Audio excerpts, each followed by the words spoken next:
সম্মানিত ড্রাইভার ভাইয়েরা,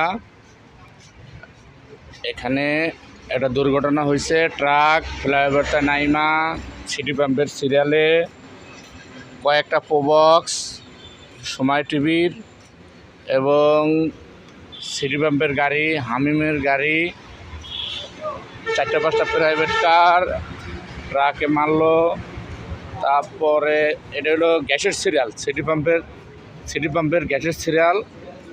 এখানে একটা প্রাইভেট কার খুবই ক্ষতি হয়েছে, 18, 49, 19।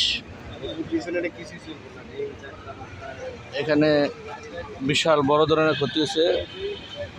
1টা, 2টা, 3টা, 4টা, 5টা, পিছনে একটা মার্কো। সিটি পাম্পে যারা সিরিয়াল দিবেন ঘুমাই থাকেন না, একটু সচেতন থাকেন। সিটি পাম্পের সিরিয়ালে এই যে 7 রাস্তা, এই যে দুর্ঘটনা হইল বড় ধরনের।